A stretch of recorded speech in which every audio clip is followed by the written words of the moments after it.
और तमाम जगहों पर हम शोभा यात्राएं देख रहे थे। उसी दौरान शाम के वक्त अचानक से जहांगीरपुरी में दो गुटों में झड़प की खबर आती है और धीरे धीरे ये खबर आती है कि जो पत्थरबाजी है वो शुरू हो गई है। वहां पर जो पुलिसकर्मी थे उन्होंने भी रोकने की कोशिश की और जब उसके बाद जब वहां पर लोगों की एक गुट की तादाद ज़्यादा बढ़ती है और पत्थरबाजी ज़्यादा बढ़ती है तो वहाँ पर कई पुलिसकर्मी भी जख्मी होते हैं। वीडियो लगातार अलग अलग आ रहे हैं, अलग अलग तरह के जो वीडियो है वो वायरल है। हालांकि पुलिस अभी ये कह रही है कि जो हालात है वो काबू में है और पुलिस फोर्स को पूरे जहांगीरपुरी इलाके में बहुत मुस्तैद किया गया है और ज़्यादा पुलिस फोर्स को बढ़ाया गया है। ऐसे दूसरे इलाके जहांगीरपुरी से लगते हुए जो इलाके हैं दिल्ली के, वहाँ पर भी पुलिस फोर्स को बढ़ाया गया है। हालांकि हम ये देख रहे थे कि उत्तर प्रदेश या मध्य प्रदेश और दूसरी जगहों पर जिस तरह से लगातार खबरें आ रही थी और ख़ासतौर पर मध्य प्रदेश में और राजस्थान में जो करौली या खरगोन में जिस तरह से खबरें आई थी और वहाँ पर दो समुदायों के बीच झड़प की खबरें थी, उसके बाद आज बहुत ज़्यादा मुस्तैद एक तरीके से पुलिस प्रशासन नज़र आ रहा था। लेकिन जगह जगह पर ये खबरें अब आम हो चली है कि शोभा यात्राएं निकलती है, उसके बाद ये खबरें आती है कि पत्थरबाजी वहाँ से हुई है और वहाँ पर जो सांप्रदायिक तनाव है वो बढ़ जाता है। और राजधानी दिल्ली में इस तरह की जो खबर है यकीनन वो बहुत चिंता वाली है। बहुत ज़्यादा फिक्र एक तरीके से फिक्र जाहिर कर रहे हैं तमाम जो लोग हैं इन तमाम झड़पों को लेकर।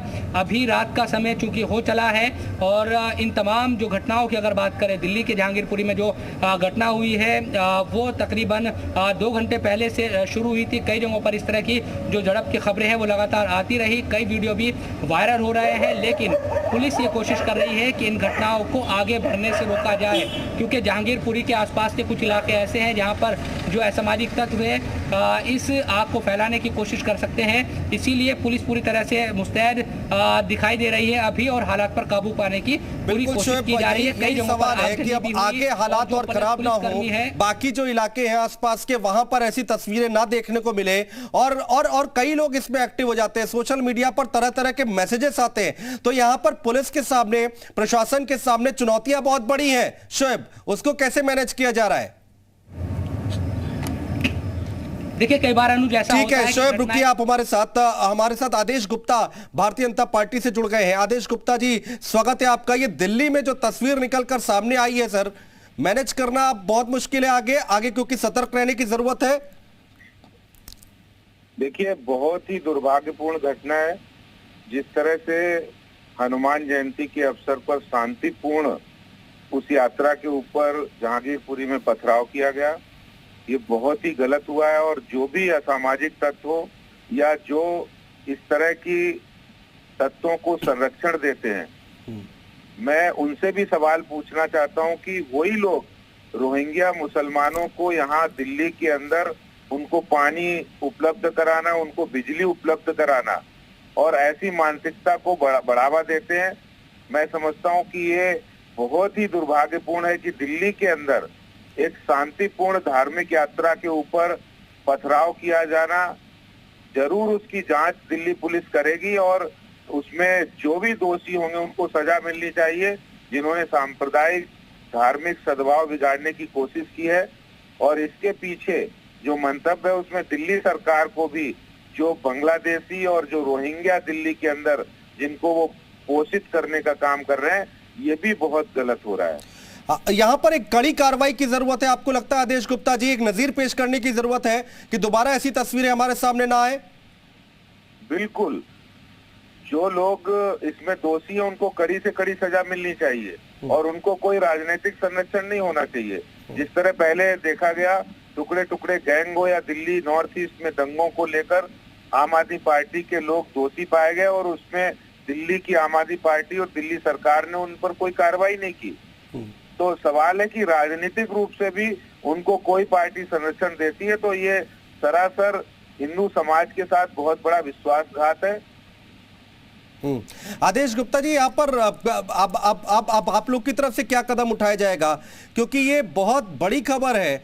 शोभा यात्रा निकाली जा रही थी, उसमें ऐसा हुआ है और एक गलत मैसेज जाता है। देखिए, हम तो अभी सभी जितने हमारे सभी भाई बहन हैं उनको शांतिपूर्ण ढंग से को शांति रहने की अपील करेंगे और जो दिल्ली पुलिस और संबंधित एजेंसियां उनकी जांच करेंगी।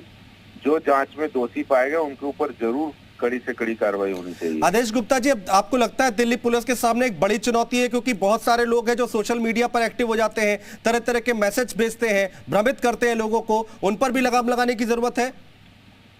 देखिए, बिल्कुल कोई भी गलत तरीके से अगर कोई बात कहता है तो उसके ऊपर लगाम लगनी चाहिए, और ये समय ऐसा नहीं है, लेकिन साथ ही साथ ये भी पहचानने की जरूरत है जो लोग इनके पीछे हैं या जो लोग इनको संरक्षण दे रहे हैं उनके ऊपर भी लगाम लगनी चाहिए।